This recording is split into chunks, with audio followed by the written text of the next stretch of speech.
Hello, and thank you so much for joining me today for another episode of my podcast, Life After ... Today's episode will be a little bit different. It's just a time to share on a topic that I've shared on before, but it's just increasing awareness. So we're kind of throwing the title off a little bit for this episode, so forgive me ahead of time, but just increasing awareness about October and what happens in October other than Halloween and other things. October is domestic violence, well, in this case, National Domestic Violence Awareness and Prevention Month. And this month has a special place in my heart. I never really kind of knew that October was National Domestic Violence and Awareness and Prevention Month. Like, no one ever really told me. It never come up, and it just came up. And it's kind of interesting because it's like, why didn't I know this? You know, for me as a domestic violence survivor, why didn't anybody ever tell me about this month and the importance of increasing awareness, especially in the month of October? And it was just a reminder of how many resources that are out there, but those that are going through it, or maybe those of us that have survived, might not know about those resources. Just people don't tell us. And I guess that could actually be part of that abuse, kind of keeping us away from resources that can set us free, and that can be life-giving, and that can be helpful, and that can just release us from a very bad and oftentimes dangerous and life-threatening situation. And for me, this topic is just important.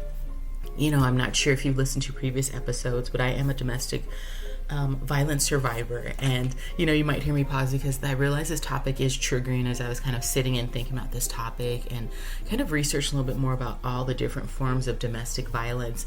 It kind of makes me tearful even just talking about it, because I'm like, wow, I kind of survived that. And I didn't know. It's like when you're in it, you don't know how bad it is. You don't know all that you face until you look back and you're like, I didn't know that was abuse, and I didn't realize that I had been abused for that long. And I'm like, Danielle, why did you put up with that? And it's like, I didn't know, and I felt helpless and hopeless in the midst of it. But just for me, I was just thinking, I'm like, what does that mean that you're a survivor? Because I've survived a lot, but I'm like, being a survivor to me, especially when it comes to domestic violence, means that the things that people sent my way, the things that people meant to hurt me or even to take my life when it came to domestic violence, or even break me, they didn't break me. That there's hope and that there is help. I still have those wounds. Those wounds are still deep. This topic will still always be kind of triggering for me, but that I was able to escape situations that weren't healthy for me, that I don't have to put up with that anymore. I don't have to put up with the yelling. I don't have to put up with the kind of blame. I don't have to put up with the insults and the isolation and the gaslighting and so much more. That was part of my story, but I'm at a better place now where I can say that's not healthy and it wasn't okay. And then when I do possibly enter in future relationships, friendships, romantic relationships, whatever it is, even relationships with coworkers, I can say this is not okay, and I can shut it down quick, versus putting up with it and saying, I wonder, is this considered abuse? I wonder, is that considered, this and this? I know the signs now. I feel like I'm just more aware of it, than I was before. And it's not that it doesn't hurt. As I said, it's still there, but just letting people know that are in the midst of this. It happens to men and to women, to children, to those that have special needs, to people all around the world. I'm learning, and it's a widespread challenge, but I know that a lot of times people don't speak up for fear of their safety, or the safety of their children, or maybe it's their job, or just their way of life. And I remember that staying in my situation, because I'm like, well, for my daughter, I want her to be able to see supposedly a healthy family, realizing that my husband at the time, us arguing or him throwing things, wasn't healthy, and how many incidents of him throwing things and things almost hitting me and saying, well, it didn't hit me, so technically, that's not abuse, or he was just trying to do that to get my attention or just to scare me. Or even those times where I just blame myself, saying if I just hadn't made him mad, or, for those that might know that, just kind of backing up a little bit. So my dad was abusive, and I saw him be abusive to my mom. And my dad recently passed away, so it's kind of coming to terms with that. And I also saw him be abusive to my stepmoms, so more than one stepmom in this case.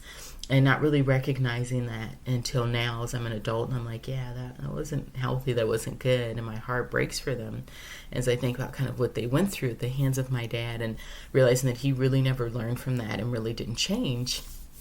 And in that, and then marrying someone's different culture, and not really thinking about the difference in cultures, but with my ex-husband, marrying someone that where, you know, women didn't have a lot of kind of I won't say autonomy, but they still had rights and they were still there, but didn't do a lot. They're very dependent on men. So, you know, like women in, for my ex-husband, in his culture, the women don't even drive. You know, the men drive. They kind of take care of everything.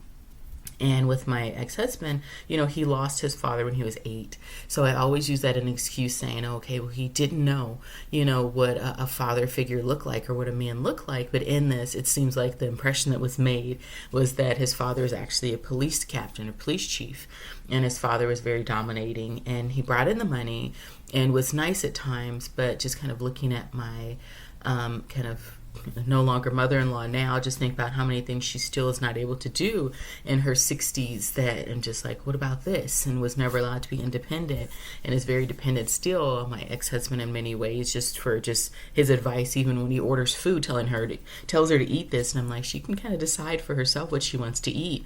And just kind of look at him, and she speaks English well, but when we go out to eat at times, you know, it's like she'll look at the menu, kind of decide something sometimes, or he'll tell her what to eat. And I'm like, she can kind of make that decision for herself, you know, in that. And just thinking about kind of the cultural differences, but making up excuses and saying, okay, well, you know, he didn't grow up with a dad, so he didn't know. And then go from that to being divorced, and then dating someone that was a functional alcoholic and someone that was heavily abused when he was a child, and abused so much to the fact that where it caused some developmental delays, and in between his drinking, which caused some challenges developmentally and mentally. But then his father abusing him so much that, you know, that he had a stutter and just had trouble just processing things, and not realizing kind of the lasting impact that that made. So, you know, it's just like going from abuse to abuse to abuse. And for me, what I thought was normal was not normal. What I thought was kind of healthy, you're just saying, okay, well, I just know with the men in my life, I just can't trigger them. Or I know, you know, with my ex-boyfriend, saying, okay, I know when he's had a hard day, he puts up with a lot, he works multiple jobs, he's tired, that I'm like, okay, he just drinks to unwind. But then after the 6th or 8th beer and different things, and you know, kind of never knew what kind of version of him I was going to get. Was it going to be the emotional version, or just the version where I'm just like kind of go and just kind of leave him alone and just kind of let him kind of sleep it off, you know? And that was the kind of thing, and I condoned it and I put up with it because I'm like, well, that's just his way of coping, how he puts up with it, how he handles life.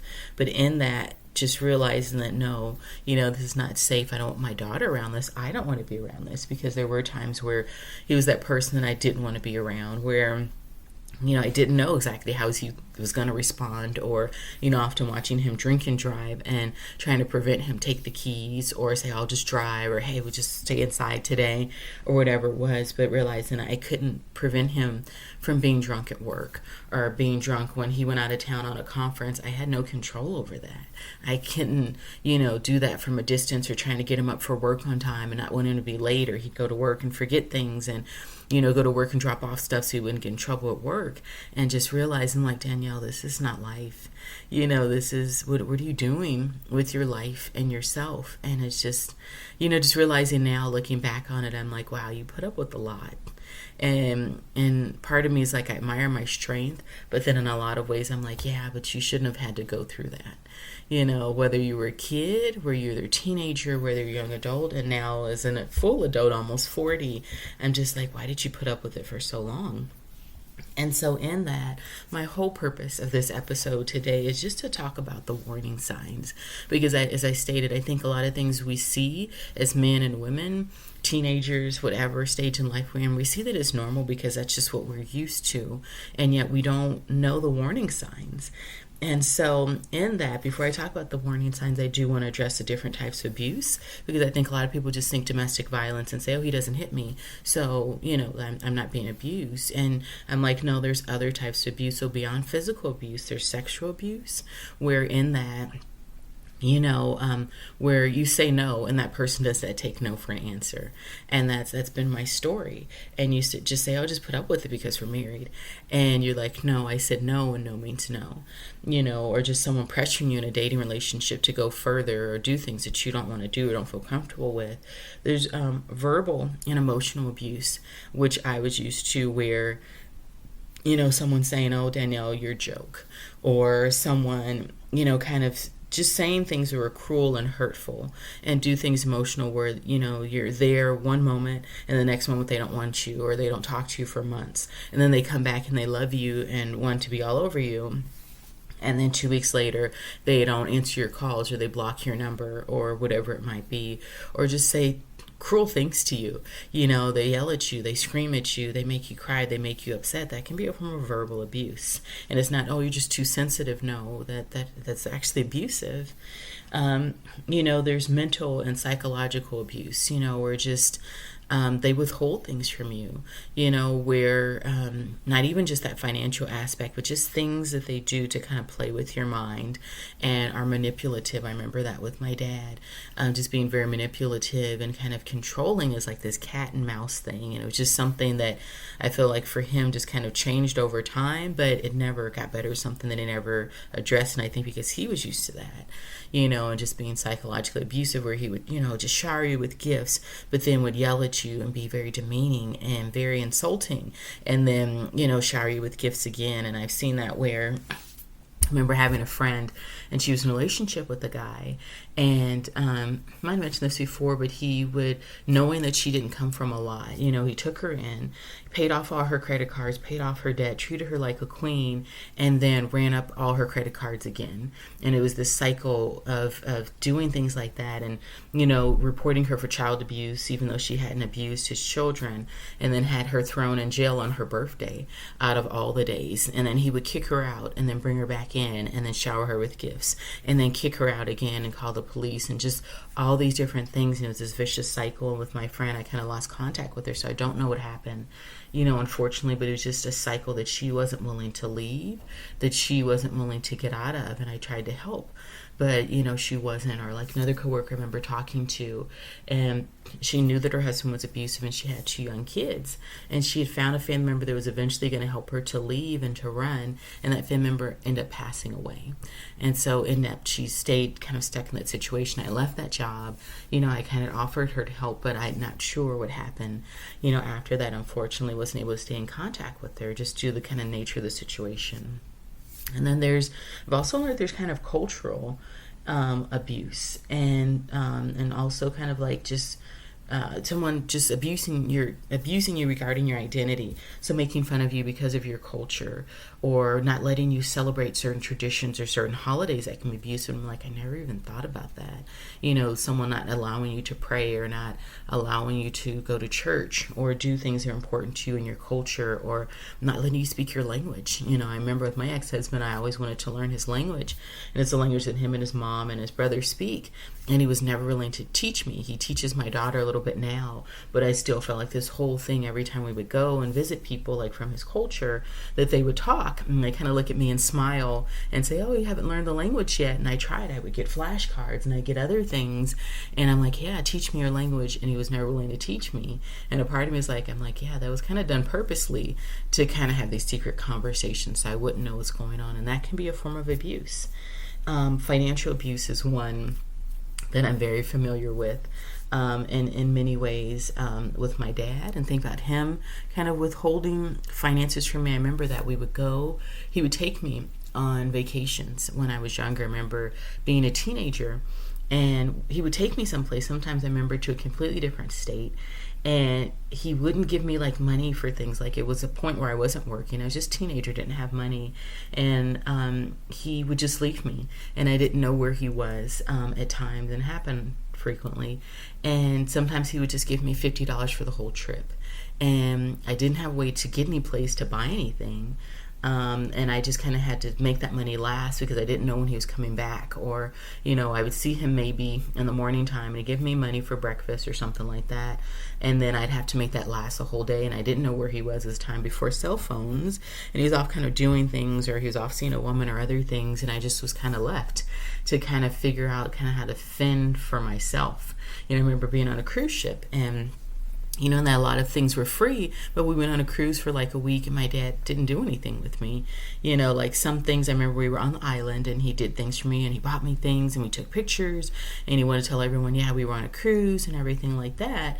But then for most of the time, he just kind of left me during the day. I didn't have a way to get in contact with him. I didn't know where he was. I just kind of had to eat meals on my own and wander around the ship on my own. And it was just kind of very lonely or isolating. And kind of the same thing would happen. We go to the movies and he'd take me to the movies, but he wouldn't sit next to me. And I still don't really understand to this day why. I'm like, well, how could you take me to the movies but then not even want to sit next to me? We went to the movies together, but he just wouldn't sit next to me. And I don't know why. Some things I'll never know. So, it's just that financial abuse, and then self-neglect.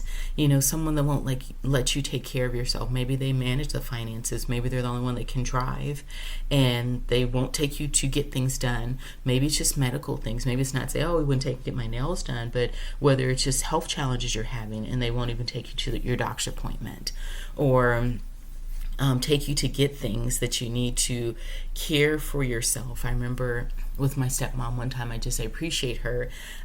We were on a trip and my dad had taken us, and it was it was my cycle, and I wasn't prepared for it. I just was once again a teenager and didn't really know, just kind of what to expect, what was going to happen. And I remember my dad not really helping out, but my stepmom and my stepsister kind of stepping in and taking over and just kind of helping me, in the midst of that, and my dad just kind of ignoring it, and so it's just little things like that. So it's just, and I realize that these things, I say, can just be triggering, for people. It's just kind of flashing back on it and just saying, why did these things happen? Why would someone do this to me? Why did they think that's okay? But, as I tell people often, and it's so true, it sounds cliche, but, hurt people, and people that are broken and maybe never had that correct template. I feel like it's this house. And when this house is not built on the right template and on stable ground, you're just starting off with that kind of rocky foundation that's sinking, and then you go kind of to live in that house, and that house is kind of always sinking. You're never on that even ground or that even surface. So that person never kind of learns how to take care of you or be there for you because they're starting off in a way to disadvantage. It's like starting a race late. And so it's like saying, okay, well, I'm going to take care of me or do this for me because this is what I see on movies, or this is what I see on TV. And that's what I learned, it's just like I see people in movies and TV and they don't get yelled at when they drop a plate or drop food, or they, that person loves them and they give them gifts and shower them. So why doesn't this person do this for me? So, overall, just kind of going into, those are different types of abuse, going into kind of the warning signs. I heard someone tell me recently that they had seen the red flags, they turned those red flags green. And it's someone I'll be featuring on an upcoming episode. I'm excited for the conversation, and she discussed how she kind of overcame a tumultuous or just a difficult marriage overall, and how she overcame domestic violence in her sense, in her situation, and how she moved on to live a fulfilling life and is helping other women. But kind of coming back to it, so just a lot of times I've realized that we try and turn those red flags green and just kind of play it off. We say, oh, it's just cultural differences, or it's just his personality, or in my case, I said, oh, because, my ex-husband didn't grow up with a dad, or no one showed him how to be a man, or maybe I'm overreacting, or maybe I just need to not approach him when he's mad, or maybe just need to be more understanding, or say, oh, just drinking runs in his family, so what do I expect? Or he's just blowing off steam, he has a lot on his plate, just it's okay if he drinks 8 to 10 beers, that's just kind of his thing, and he's not yelling at me, he's not abusing me, I have domestic violence, so it's not a big deal. But just saying that, someone in your life that tells you can never do anything right, if someone is in your life and they're jealous of your friends and family, or kind of does things to isolate you from your family, they won't let you see your family or let you see your friends. Or if you do, you want to go out with friends and family, they're always kind of by your side. They won't kind of allow you to have that time. Like, I understand, husband and wives, they do things together. You're with someone, your boyfriend, girlfriend, you do things together. But if you notice there's an issue when you want to do things with just your friends or just your family, and they're not willing to let you do that, that's something that's a red flag. As I said, if they discourage you from doing things apart from them or without their approval, that can be, red flag. If they're insulting or demeaning, that's something. I feel like that word is preventing you from taking care of yourself, preventing you from seeking self-care, preventing you from spending money, preventing you from living your life, preventing you from speaking up or having a voice. I felt like that for so many years. I was never able to speak up. I know with my dad, I was never able to do certain things. I remember speaking up once as a child and being hit for that, and learning after that to never speak up again. So I would just kind of, it taught me that what I have to say is not important, or if I have to say it, to keep it to myself. And I remember one time watching this kind of TV show or watch something on YouTube, and they said, yeah, if you're in a marriage and you feel a certain way, it's okay to speak up. And I said, okay, I'm going to try this. And I spoke up. I remember one time in my marriage, my ex-husband just being so demeaning and yelling at me over it. And I'm like, yeah, but the lady on the video said that I should be able to speak up for myself and be honest and say how I feel. And when I said it, my ex-husband just laughed at me, and just yelled at me and just was demeaning and insulting. If someone is controlling or possessive or is pressuring you to do things that you don't want to do, if they're intimidating, if they threaten you, if they say, hey, if you leave me, I'm going to harm myself, or you have to be this for wanting to leave me. You have to be out of your mind, for wanting to leave me. I'm a good guy. I'm a good person. You're not going to find anyone better than me. All those different things. They destroy your belongings to stop you from leaving. If they're just things like that, as I stated, yelling, insulting, if they're always shifting the blame, if they do things and you notice, hey, they don't apologize for it, if they yell at you in the middle of some place or even in public and then they don't apologize, it's abusive. If they gaslight you and make you think one thing, if they make you take out a loan and it's not a loan that you wanted to take out or not able to pay back, those are all different things, important things to think about. So in this, I know this episode is a little bit longer than expected, but my thing is, I want you to realize that there is help.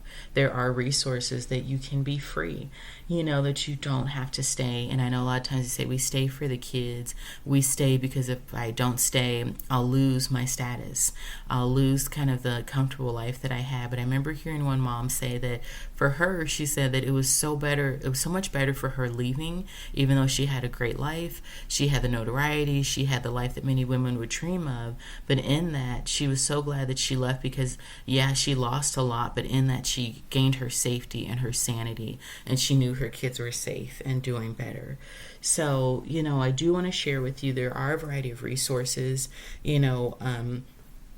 one being the National Domestic Violence Hotline, a resource that I've used more than once, and they were so helpful for me. And they even have like a feature, you go on their website, and if you don't feel safe, you can click and easily exit out. There's other ways to reach them by phone, text, other ways, and their number is 1-800-799-7233. Once again, it's 1-800-799-7233, or also it's 1-800-799-SAFE, S-A-F-E. So that's also, if you punch in 7233, it also spells out the letter SAFE.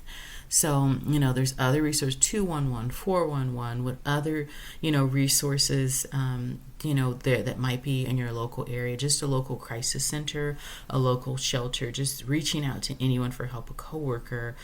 For me, my supervisor was helpful, during that times when I was experiencing abuse, and, she shared her story with me, and I'm like, well, there's so many people that have struggled due to domestic violence, but they've overcome, they've left, they survived, and they were able to still live their life. I know sometimes you say, well, if I leave, what will I have? A lot of women say, I have no money, I haven't worked in years, what do I do?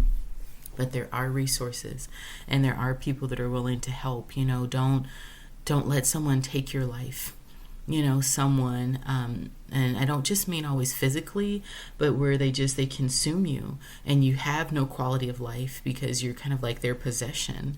And life is too short to have to live like that, to kind of wake up knowing not knowing what that person is going to do or say, and then have that throughout the day, and people are like, oh, you have a great life, your spouse is great, you should be so happy, and people envy you, and yet you're just crying, or you're dying on the inside, or you're being abused, and you can't tell anyone. That's no life to live. It's not for you, not for your children. It's not a life. So I do hope that if this is your story, this is your case, that you do find help, that you find resources, that you find support, that you realize that enough is enough, and you say, I can be free, that there is hope, that there is safety, and that I deserve more and I deserve better. So thank you so much again for joining me today. I know this topic was a hard topic. It's a topic that a lot of people don't want to talk about, but things that people are going through, but they suffer in silence. And hopefully you'll decide and say, I no longer want to suffer in silence. So I hope that your situation, gets better, and that you find a place of safety and of healing and of freedom. So much more. Have a good day. Thanks for listening. Bye.